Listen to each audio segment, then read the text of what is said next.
Welcome to the Zenergy Podcast. I'm your host, Karan and John. During DC Climate Week, I sat down with John Holm, Senior Vice President at Pyxera Global, a leader in forging practical partnerships that help companies make circularity real, not just aspirational. In this episode, we explore how Pyxera is helping the private sector reimagine global supply chains, especially in the face of rising pressure around critical minerals. We discuss the shifting geopolitical landscape, China's continued dominance in processing, and whether recycling or secondary sourcing can truly scale within this decade. We also talk about what supply chain success might look like by 2030 and what separates bold action from business theater. I hope you enjoy my conversation with John Holm. John, thank you so much for joining the podcast. Really excited to have you on and look forward to learning more about your work. To kick us off, so as I was doing research for this interview, I was impressed by your ability to form such widespread partnerships across private organizations, philanthropy, governments, and local communities. So I'd love to learn what first drew you into this work and also how critical minerals became a core focus of your work streams. Yeah, that's a really good question. So I think it's better to start on my personal journey, then I think I can walk in a little bit to Pyxera Global. So I really started looking at, I like solving puzzles. And I think that, in my experience working in the private sector, especially my experience rooted in Central and Eastern Europe for about 10 years, really seeing a different way of life and perspective of how people use resource, save resource, but also the connection of community and people, which was a little bit different than in my experience in the US, where sometimes things, especially at these events, are so transactional, and really getting to understand the person and the people. And then really became fascinated by the silos of sectors. When you look at the private sector itself, it doesn't sometimes harmonize itself so much with local community. In fact, there's a lot of odds at that. Same with government. And really saying that, well, we have all these bold challenges up ahead of us, or opportunities if you want to frame it, but we're really not kind of working together to make that movement. And why? Why not? And when I transitioned back to the United States, I ran into this organization called Pyxera Global. And the mission of it just resonated so strongly with me.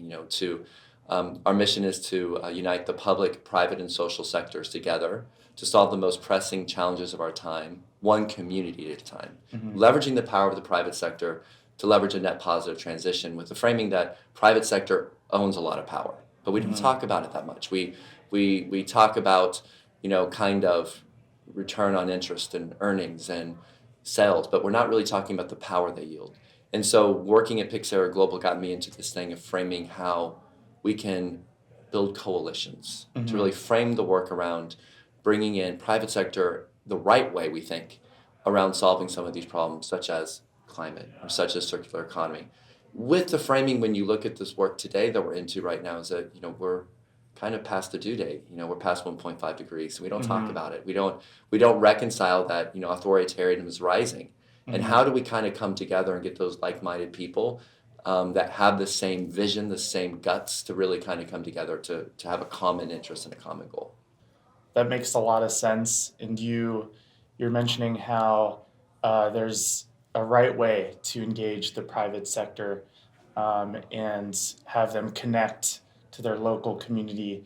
So what exactly, firstly, have you found to be the reason why the private sector wasn't necessarily as engaged outside of focusing on their profits in the community, and how have you been able to effectively engage them to start partnering with the community and the public sector in these areas? That's a really good question. I think it's challenging because every company presents a unique opportunity to engage. I think, first of all, when you look at how Pyxera Global frames transition, we're really believing in local SME engagement, local businesses, really looking at, those closest to the problem have the solutions to the problem already. And really looking at more of a sustainable reduce, reuse, repurpose way of life. Private sector is not designed that way. Big companies are not designed that way. They're designed on quarterly earnings. And that language sometimes, many times, actually does not resonate with the problems that we need to solve in the world. So when you're framing that question, I would say that we try to frame a lot of our work in identifying the people within companies that understand the social components, but also the connection to business.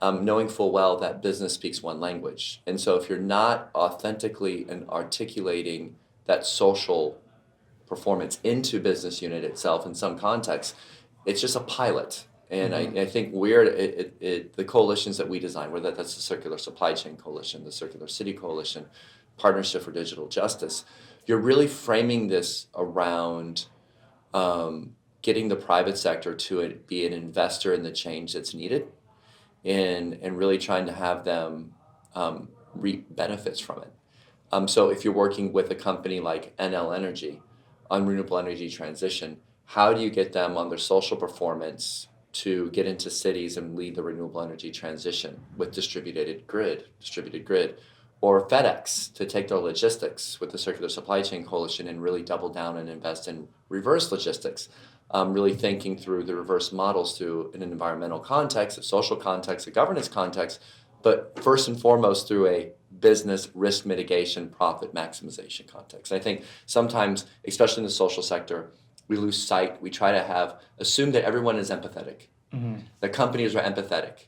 Well, no, not necessarily. They're empathetic to quarterly earnings. They're not empathetic to saving a fish. They're not empathetic to having clean water or clean air. And so how do we then work on translating that to happen in a way to where they're getting financial value from a transition? Interesting. So it seems like it's somewhat a matter of educating the company on helping them realize how social involvement in gains or environmental involvement in gains can then translate and complement their work on the financial side. I would say that's what we try to do, is we're really translators. If I do anything, I translate. And working also with our organization rooted in those communities, rooted in those people to be the owners of the future, the owners of the transition. So, and I think that's always a delicate balance, but you're right. I think a lot of it's translation based.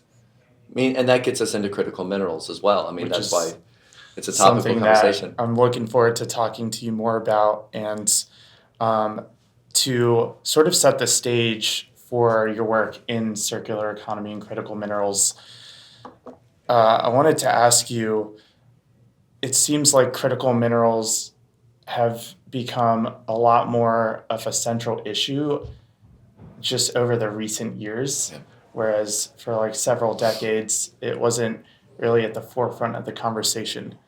So from your perspective, what changed to bring them at the forefront of the policy and corporate strategy conversation? It's a really good question. I think this is where it gets into geopolitics, right? So I think first of all, let's frame a couple of things.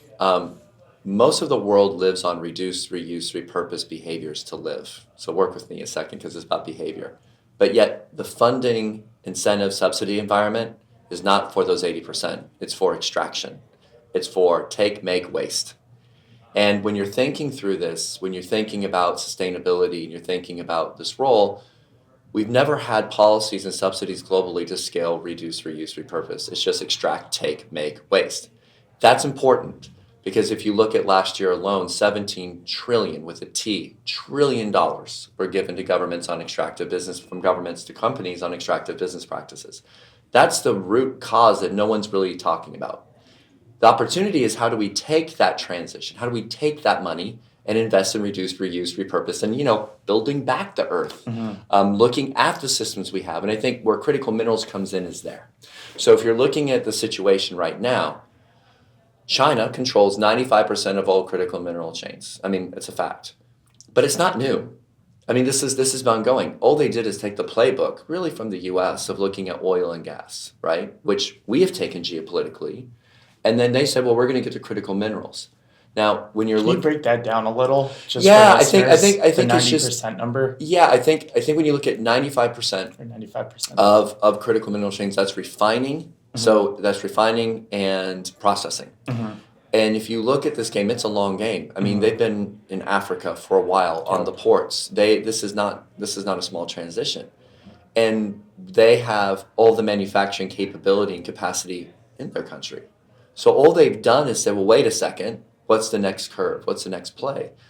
And I would say that when you're looking at the market, that's just the way it is right now. So critical minerals right now, I think the opportunity is that you have these materials, first of all, that have economic value, that last a long time, that are commoditized. Comparing to other material streams, let's say, for example, plastic. Plastic will always be, the cost of recycled content will always be, I think, cheaper than, more expensive than the cost of new resin. And it can only be recycled maximum twice. So the amount of recycling we're investing in the United States on, let's say, plastic versus what China is investing in on materials that have commoditized value, that's a gap. Then number two, when you look at commodities and you look at critical minerals, I think, if you're looking at defense systems, you're looking at AI, you're looking at our gadgets here, they're really important to us, but it's also a resource. It also has financial value, but we're not investing in the financial value to return that back into the companies themselves. And so I think when you're looking at critical minerals, and to answer your question explicitly, there's a way here of looking at critical minerals to unlock, reduce, reuse, repurpose, supply chain, to really prioritize local value chain over global supply chain. Right. So are you seeing reuse and secondary sourcing strategies starting to make a real dent? Or are we still heavily relying on materials from centralized suppliers? I think we haven't even started that conversation yet. Got I think it's more framing the other way. Like right now, if you're looking at material capacity, China has 5 times more material processing capability than they need right now. For when 2035, 2040, when all that secondary material comes out, they can process it. Europe is at parity. And I think one thing we forget sometimes, when you look at the European Union Circular Economy Act, you look at the systems there. I mean, they're at parity. They have enough infrastructure to kind of match. We're really behind. We have right now only 25% capacity. So what do you mean by that exactly? Sure. So when you're looking at the infrastructure for recycling batteries, the infrastructure investment to manage that feedstock and convert it into new material, we don't have the infrastructure. I think it's really just kind of the baseline for that. Okay, got it. So like a battery that's reached its end of life cycle to be able to then translate that into new battery material. Yeah, I think one thing you've seen in the U.S., what we've typically done is, we're not participants in the Basel Convention, and so we just take a lot of the materials, the critical minerals, and we send them usually into, unfortunately, developing countries. So we haven't had the process yet to looking at, I would say, those materials as money. And we're throwing money away. Yeah, and I think, so when you're looking at the secondary market, Karan, I think you're thinking through the opportunity is, how do we look at this economic opportunity as that? As America, for example, being a leader in remanufacturing as an industry. Throw away circular economy. Don't even say the word circular, because that makes sometimes people go, ooh, it's green. Okay, throw that away for a second. Where we're at right now is that companies themselves, essentially, it's not a choice anymore. If they're not thinking through of how to get those materials back into their supply chain, instead of continuing extracting globally in seas, you have 110 global conflicts right now. You have tariffs, as we know. You have export bans. You have a rapidly warming climate. Supply chains are kind of messed up. And those companies that can really think through that and get ahead of it are the ones that are going to have some value out of it. So it's about de-risking to be able to have access to 100%. Important supplies 100%. In order to... That's the translation. Yeah. So the translation is, let's not look at critical minerals as how do we improve our environmental performance, which is so important because critical minerals are very harmful to the communities it sits in. Socially, governance, we're not going to talk about that for a second. The framing is, how do we look at risk mitigation, supply chain security, and profit maximization? Speak that language. Well, then it's a whole different story of how you can get money and capital to move. So are you seeing companies, to just given what we were saying earlier, where now critical minerals and the security in the supply chain is becoming a very forefront issue, a topic that's being discussed across many different industries on top of defense. So are you now seeing companies really make a disciplined effort to invest in trying to bring this remanufacturing on board? And if so, Yes. like, what are the major challenges for why? That's a good question. Is it an economic issue, technology issue, combination? Like, what are some of the main hurdles that you're seeing companies have to overcome to be able to remanufacture in a big way? I mean, I think a couple of things, just framing that. I think one, focus on those companies that have an understanding of material that it has value. I think the first step is there's companies that see the material itself as a value stream, and sometimes some just disregard it completely. But how can they disregard? I'm not Well, clearly I think because if you look at the comprehending that part of design, it. if you look at the design of, and it's almost cultural, right? Like if you look at, for example, the US mantra, it's not how much you're saving. It's not looking at how much I've saved. It's how much I'm going to make. It's how much I'm going to sell. It's how much revenue I'm going to generate. It's how much growth we can have. And so when you're framing that, one thing that comes is, well, the trade-offs is short term. I think the transition that you're asking is companies that look at medium and long-term risks will win this game. I see. So if you look at Apple, That makes sense. Apple is probably the leader in the tech space for one reason. I would say it's supply chain. They have end-to-end management. They can see everything in that chain. You look at IKEA, which is not in critical minerals per se, but they also have a great supply chain differentiator. But many companies have not invested in global supply chain the way that they probably now are going, ooh, we probably should be thinking through this a bit. So if you're looking, for example, procuring materials locally, local procurement, to get a major multinational to quickly change all of its processes to say, well, I'm going to procure locally first over globally, that's already a big challenge to already overcome. And as a result, probably pay more initially Yeah. to then get security and also potentially longer term savings. Yes, That's sort of the trade-off. It could be a trade-off. That's operating under the current system. So I remember earlier I mentioned $17 trillion. So the question I have is when we're talking to some of these companies like Schneider Electric or Cummins and Apple, those are the ones that really, FedEx, Yeah. they understand the long game. They understand that you kind of have to move this way, that the business cannot eventually start. It's not a choice anymore. You kind of have to.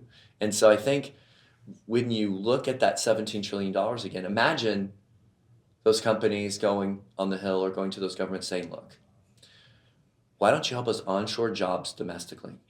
Help us invest in that supply chain and getting those processors up and running and really bring value domestically first instead of just what's the new mine we're going to open up? Why are we going to tap mines that need to? Let's think through new innovation around urban mining. Urban mining is something that we're seeing pop up. And I think that, companies that are already ahead already know this work. They already know the language. What's missing is the investment environment, I would say the capital environment to unlock scale. We're still at piloting phase. To unlock scale, you kind of need to have, a kind of all in, let's double down on this approach. Got it. So it seems like this is where establishing those partnerships might come in because you need a lot of effort in a sense to be able to build this at scale. And just from my interpretation of some of what you said, it will require sort of a transition period in like not only actually investing in new technologies, new ways of doing things, but also mindset shifts where like in the near term, we essentially might have to take or like increase our costs slightly in a sense, at least in some areas, maybe not transition to like a step-by-step process. And then ultimately, hopefully like get more secure and then those costs will come down with scale. Is technology another big barrier? Because it's exciting on technology, actually. I think what you're seeing is the emergence of robotics. You're seeing the emergence of AI. And so the technology itself presents an opportunity as well, right? I would just say that what needs to be there is a cultural mindset shift of prioritizing local smartly and looking at new ways, look at this opportunity as a new innovation, not as business as usual. And so I think it's a differentiating strategy. You can differentiate yourself among your competitive set and frame this opportunity as just that. I think that's the opportunity, I think, for private sector right now. I think where we see some of the challenges is that when you look at where a lot of these material streams lie, and they're usually the most marginalized. Critical minerals are very, very much polluting. And so what we try to do at Pyxera Global is frame that right now. And so how do you get local communities to be participants or owners of that transition? How are you looking at SMEs to be prioritized on procurement over just the major monoliths that keep on taking everything and can get strip the cost down to its low variable? So there's a lot of, as you can hear, there's a lot of nuance that we're trying to consider. Yep. But all exciting things. All exciting things. This conversation has flown by. We only have a few minutes, so I want to hit two quick issues. One, tariffs, because of course there's a lot happening in the tariff world today. Like a lot of uncertainty in some sense. Costs might be driven up, but it seems like tariffs might actually, in a way, help facilitate transition from companies to focus potentially more on localized growth. What are your thoughts? Yeah, well, it's interesting. I mean, the Circular Supply Chain Coalition, we started standing this up in 2022 with FedEx, right? And it was doing really well. And a lot of people liked the idea, but it was more like, okay, this is medium term. Since the new administration has come in, no, it's gone really quickly. And I think you're right. I think when you're looking at tariffs, you're looking at export bans. I think it also sends a signal of how important these materials are to the world. So yeah, I think that's why I keep on saying opportunity.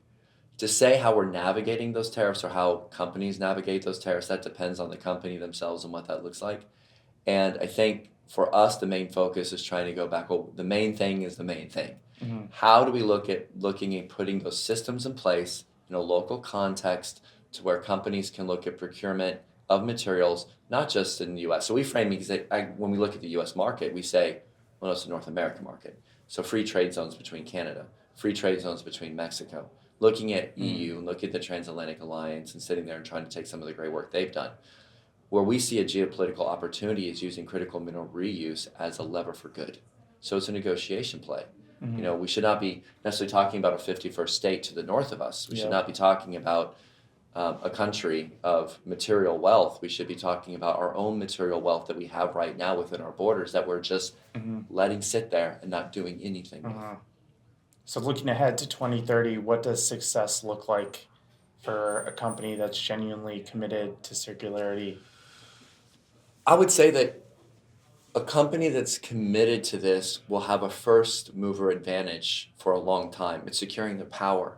So companies that understand these supply chains, that understand local procurement and can get out ahead of it, understand state legislatures in the U.S. and federal legislatures and being able to start looking at helping unlock those subsidies, unlock those incentives for something like urban mining, then they're going to be in a really great position.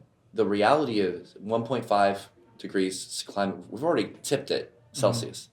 It's going to get warmer. So this is an issue of survival. We're not in a time of transaction. We're in a time of transformation, and we keep on missing that beat. So I think that those companies that understand it are just well positioned in the future. And I think one thing I want to highlight here too is there's a really wicked proposition here is that by getting business to focus on local procurement over global supply chain, the ESG just scales. The ESG performance becomes so much better. You're not piloting anymore. If you look at the math of just localizing local procurements over extracting mines and the continued supply chain, the environmental footprint that we're going to have is going to be so much better. If you're looking at the social and governance performance, if we could get reduce, reuse, repurpose subsidized globally, oh my goodness, what that's unlocking. New business models that are restorative and regenerative, not just extractive. So I think that's where I think we're forced in an organization as a convener and as a coalition creator to really think through what we can be. What's the best of us, not the worst of us. And I think sometimes we have to live in that space right now because it's hard, as you well know right now. That makes a lot of sense. And even on top of the climate and ESG benefits directly, you also create jobs locally. You also get security in your supply chain, so you get access to materials that even just operate. And thank you, John, so much for this conversation. I certainly learned a lot. If you have any closing thoughts, feel free to share. Otherwise, great conversation and really appreciate you taking the time. No, and thank you for the time. It was really, really fun conversation. I enjoyed it. Thank you. Thank you so much. Thank you. Thanks so much for checking out the Zenergy Podcast. If you enjoyed today's episode, please take a moment to rate and subscribe to the podcast. It would mean so much to me and the rest of the team. We release episodes every Thursday, so stay tuned for all new episodes featuring industry leaders building a cleaner, greener future for us all. See you next time.